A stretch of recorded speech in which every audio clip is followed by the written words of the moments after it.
¿Qué tal? Bienvenidos a las noticias económicas. En 2016, los papeles de Panamá revelaron un escándalo financiero mundial. El viernes, por sorpresa general, un tribunal panameño absolvió a los 28 imputados por el caso, cuyo epicentro fue el extinto bufete de abogados panameño Mossack Fonseca.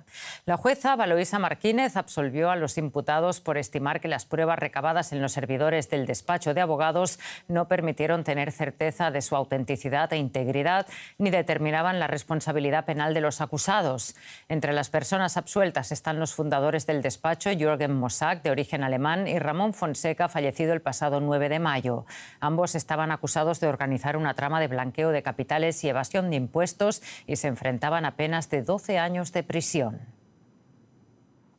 Y queremos hablar ahora con alguien que conoce muy bien el caso de los papeles de Panamá, Julio Aguirre, asesor financiero que nos acompaña desde la capital panameña. Julio, muchísimas gracias por atendernos.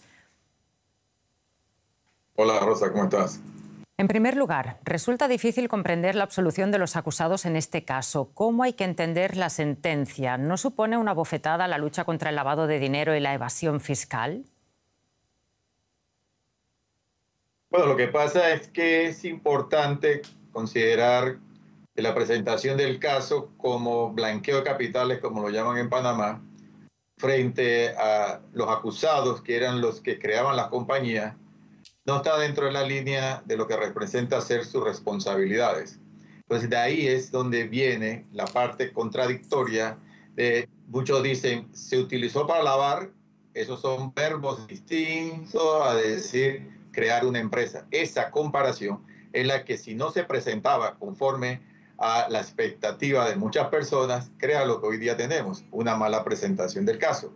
El caso para las personas creadoras de empresas no es un delito de lavado de dinero. El crear empresas no es un delito. El mal uso que le puedan dar, entonces ahí donde viene quién lo usó mal y dónde se usó mal, es donde convergen realmente las cosas ilícitas. Suena casi a una cuestión de lenguaje jurídico prácticamente. Julio, la jueza absolvió a los imputados en el caso por falta de pruebas. ¿Significa eso que los más de 11 millones de documentos financieros revisados minuciosamente por periodistas de investigación no son relevantes para el juicio?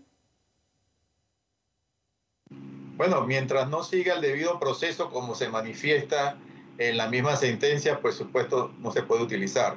Esas son las partes contradictorias igualmente. Todo lo que se utilice en un medio probatorio tiene que seguir un debido proceso que le permita a los participantes tener los papeles de una fuente o confiabilidad que le permita tanto al acusado como al acusador hacerle frente a lo que son los procesos del caso. Mientras eso no salga de esa manera, no se puede utilizar. O sea, para un caso ya entrar en juicio, no son medios probatorios como realmente se merece un caso como este. Pese a que tenemos que decir, esos documentos pusieron en evidencia la doble moral de algunas de las personas más influyentes del planeta, ¿no? ¿Ha cambiado algo desde que se destapó el escándalo? Tengo entendido que antes la evasión fiscal ni siquiera estaba tipificada como delito en Panamá. Eso sí trajo como consecuencia cambios sustanciales a lo que representan ser las leyes para el país, para hacer un énfasis a las responsabilidades que incluyen de los agentes residentes. Se crea, como bien mencionas, la condición de que el delito de defraudación fiscal sea un delito precedente al blanqueo de capitales.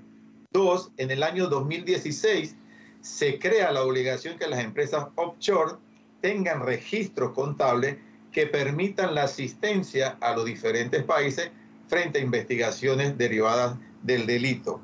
Tres, se crea lo que representa ser una fortaleza del registro de los beneficiarios finales de las empresas, que le permita tanto a las autoridades locales como asistencias internacionales compartir información de los beneficiarios finales. Además, aquí donde viene un cambio, donde sí representaría a partir de ese cambio del 2023 a la modificación de la ley 23, que exista por parte de los agentes residentes, creadores de empresas, seguimiento y monitoreo a el uso de las empresas en donde ellos participan como agentes residentes. O sea, sí hubo cambios sustanciales porque se reconoció necesidades nacionales e internacionales sobre esta materia. Eso está muy bien, aunque bueno, queda claro con la sentencia que una cosa es la legislación y otra muy distinta la ética. Muchísimas gracias, Julio Aguirre, asesor financiero, por esta entrevista. A la orden. Tras la primera vuelta de las elecciones legislativas del domingo en Francia, este lunes el mundo económico estaba atento a cómo reaccionarían los mercados. Esto tras el triunfo de la ultraderechista Agrupación Nacional de Marine Le Pen y ante la posibilidad de un acuerdo político para bloquear su mayoría. El índice CAC 40, que agrupa a las principales empresas francesas, registró hoy un repunte que fue importante en la apertura y se moderó a lo largo de la jornada. París se transformó así en el índice de mayor crecimiento entre las grandes plazas europeas. También se liberó la tensión acumulada en la prima de riesgo de la deuda francesa y la cotización del euro respecto al dólar mostró un ligero repunte. Y vamos a conocer con más detalle las razones que impulsaron a los mercados en esta jornada del lunes. Nos lo cuenta nuestro compañero desde el parqué de Frankfurt, Ezequiel. Vemos a los principales mercados en positivo, especialmente el CAC 40 en Francia. ¿Qué es lo que ve de positivo el mercado en el triunfo en esta primera vuelta de la ultraderecha? Bueno, Rosa, es triste decirlo, pero lo más positivo que evalúa el mercado es que hay una gran probabilidad de que entre todas las fuerzas se terminen bloqueando y que no prevalezca ninguna en el Parlamento y tengamos una especie de bloqueo o de statu quo en el gobierno francés. Un statu quo que al mercado no le gusta. A Francia lo llaman el enfermo de Europa por la cantidad de problemas que tiene, pero sería peor, según también evalúa el mercado, cualquiera de las propuestas de los extremos, tanto de la extrema derecha, de la ultraderecha, que propone, por ejemplo, bajar impuestos pero sin su contrapartida de gastos, con lo cual aumentaría el déficit, o muy probablemente salirse de Europa, comerciar menos con Europa, replantear todos los tratados comerciales que tiene Europa. Y por el otro lado, la ultraizquierda propone controlar precios, bajar la edad de jubilación. Esto también es una propuesta de Le Pen. Y también, obviamente, reducir el comercio con el mundo. Entonces, cualquiera de las dos propuestas incrementaría más el gran problema que tiene hoy Francia, que es el déficit, la deuda, y esto es visto como el mercado como un efecto negativo, con lo cual lo mejor o lo menos malo sería que todo quede como está. Ezequiel, el crecimiento de la izquierda y la derecha se ve también como un castigo al presidente Macron. ¿Cuánto tiene que ver la economía con el descontento que mostraron ayer los franceses en las urnas? Bueno, seguramente mucho, Rosa, porque hay un gran descontento tanto en los agentes económicos, en los trabajadores, por los impuestos, por el desempleo.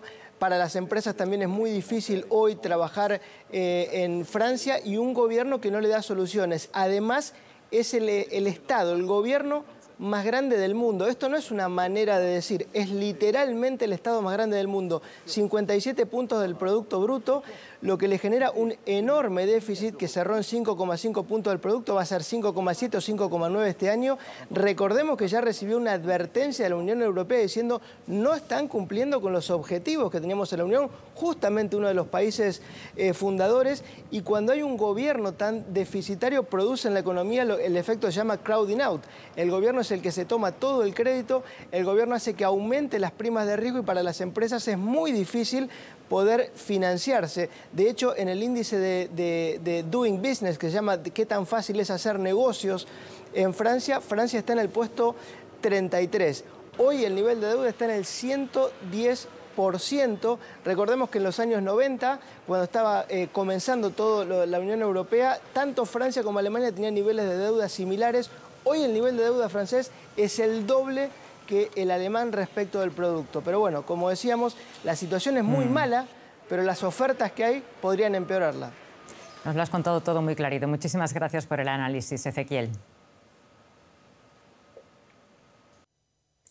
Grecia introduce la semana laboral de 6 días. A partir de este 1 de julio, los empleados fijos en el país podrán o deberán, en algunos casos, trabajar 6 días a la semana. También cobrarán más. El gobierno conservador quiere así hacer frente a la escasez de mano de obra cualificada y combatir el trabajo no declarado.